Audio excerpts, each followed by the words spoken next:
അപ്പോൾ നമ്മൾ ഇന്ന് നമ്മുടെ ലെറ്റ്സ് പ്ലേ വേൾഡിലാണ് എത്തിയിരിക്കുന്നത്. അതേപോലെ ഇന്ന് നമ്മൾ പ്ലാൻ ചെയ്യാൻ പോകുന്നത് ഫാക്ടറി ഐലൻഡിലാണ്.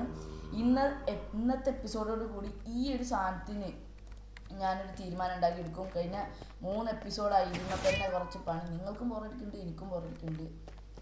അപ്പോൾ ഇന്നത്തെ എപ്പിസോഡ് കൂടി ഇതിൻ്റെ ലാസ്റ്റത്തെ ഫാമുകളായ നമ്മളെ എന്തായിരുന്നു ബാംബു ഷുഗർ കെയിൻ ഇന്നത്തെ എപ്പിസോഡ് കൂടി ഫുൾ ഉണ്ടാക്കി തീർക്കും ഞാൻ, അത് ഉറപ്പാണ്.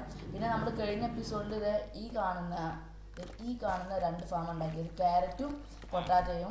അപ്പം ഞാൻ വേൾഡ് കയറിയിട്ട് കുറച്ച് നേരമായി, നമുക്ക് എന്തായി എന്നൊക്കെ കയറി നോക്കാം. കുഴപ്പമില്ല, ഞാൻ കയറിയിട്ട് ഇപ്പോൾ കുറച്ചായിട്ടുള്ളൂ, 10 മിനിറ്റ് ആയിട്ടുള്ളൂ. ഈ റിസോഴ്സ് കളക്ട് ചെയ്യാൻ നിൽക്കുന്ന നേരം മാത്രമേ ഉണ്ടായിട്ടുള്ളൂ ഞാൻ.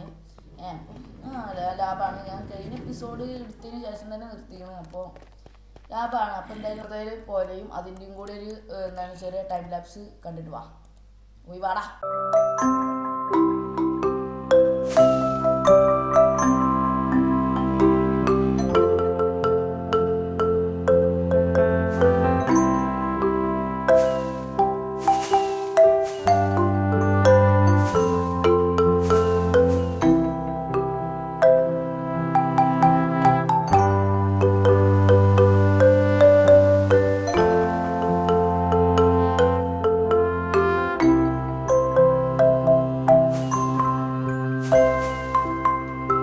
ബിൽഡിൻ്റെ പണിയും കാര്യങ്ങളും കഴിഞ്ഞിരിക്കുകയാണ്. കണ്ട, ഒരു പെട്ടിക്കകത്ത് 8 ഫാം. ആരെങ്കിലും കണ്ടാൽ പറയോ? നിങ്ങൾ പറയുന്നതൊക്കെ പിന്നെ എനിക്ക് എന്ത് വേണം?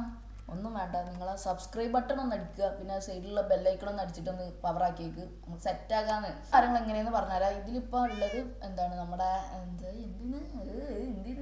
മറ്റേ ഷുഗർ കെയിൻ അതേപോലെ ബാമ്പു ആണുള്ളത്. പിന്നെ വേറൊരു കാര്യം, ഇത് നിങ്ങൾക്ക് ഈ ഫാം അറിയാം, പക്ഷെ ഇതിൽ യൂസ് ചെയ്യാത്തൊരു സാധനം ഉണ്ട്. അതായത് ഈ കാണുന്ന ഒബ്സർവർ നമ്മൾ യൂസ് ചെയ്തിട്ടില്ല. അതിന് പകരം നമ്മളിവിടെ പവർ ട്രെയിൻ വെച്ചിട്ടുണ്ട്. ഇതിൻ്റെ വർക്കിംഗ് എങ്ങനെയാണെന്ന് വെച്ചാൽ, ഈ പവർ ട്രെയിനുമ്പോൾ കൂടെ ഈ മൈൻ കാർട്ട് പോകുമ്പോൾ അത് ഈ റെഡ് സ്റ്റോൺ പിക്ക് ചെയ്ത് അത് ഈ വഴി ഇത് ഓണാകുമ്പോൾ അത് ഓഫ് ആകുമ്പോൾ അതൊരു എലവേറ്റ് ചെയ്ത് മേലെത്തും. അപ്പോൾ അവിടെ എത്തുമ്പോൾ ഈ പിസ്റ്റൺ ഒന്ന് ഫയർ ആകും. അങ്ങനെയാണ് ഇതിൻ്റെ വർക്കിങ്ങും കാര്യങ്ങളും വരുന്നത്. പിന്നെ അത് നേരെ അവിടുന്ന് കളക്ട് ചെയ്തിട്ട് ഇവിടെയും ഈ ചെസ്റ്റിലും വരും, അതേപോലെ ഇപ്പുറത്തെ ഈ ചെസ്റ്റിലും വരും. അതാണ് നമ്മൾ ഫാം എന്നൊക്കെ പറയുന്നത്. അപ്പോൾ നോക്ക്, ഈ ഒരു ഫാം ഉണ്ടോ, 4 ദിവസം 4 എപ്പിസോഡ് എന്താണ് ഫുള്ള് ഗ്രൈൻഡിങ്. അങ്ങനെയാണ് ഈ ഒരു ഫാം ഫുള്ള് കംപ്ലീറ്റ് ആക്കിയത്. അതേപോലെ തന്നെ ഇന്ന് നമുക്ക് ഇതൊന്ന് ഫുള്ള് പറന്ന് നോക്കി എവിടെയൊക്കെ എന്തൊക്കെ ഫാം നമുക്ക് ഉണ്ടാക്കാണ്ട് നോക്കണം. നമുക്ക് എന്താണ് ഇവിടെയൊക്കെ ഫാം വരും. അതേപോലെ തന്നെ ഇവിടെയൊക്കെ കൊണ്ടുവരണം. ഇനി എപ്പിസോഡ് വരികയാണ്. അപ്പോൾ നിങ്ങൾ ചെയ്യേണ്ടത് വേറെ ഒന്നല്ല, നിങ്ങൾ സബ് ചെയ്യുക, ലൈക്ക് ചെയ്യുക. പിന്നെ അടിപൊളി ഫാമിൻ്റെ ബിൽഡിൻ്റെ ഐഡിയാസും കാര്യങ്ങളൊക്കെ നിങ്ങൾ കമൻറ്റ് ഇടാൻ മറക്കരുത്. അപ്പോൾ എന്തായാലും ഇന്നത്തെ എപ്പിസോഡ് ഇത്രേ ഉള്ളൂ. നമുക്കിനി അടുത്തൊരു കിടിലൻ എപ്പിസോഡൊക്കെ ആയിട്ട് കാണാം. അപ്പോൾ എല്ലാവർക്കും ബൈ. എല്ലാവരും സബ് ചെയ്യുക, ലൈക്ക് ചെയ്യുക, ഷെയർ ചെയ്യുക. അപ്പോൾ ta-ta bye, see you tomorrow. അല്ലെങ്കിൽ മറ്റന്നാൾ കാണാം. എല്ലാവർക്കും bye bye, stay tune, stay safe, by.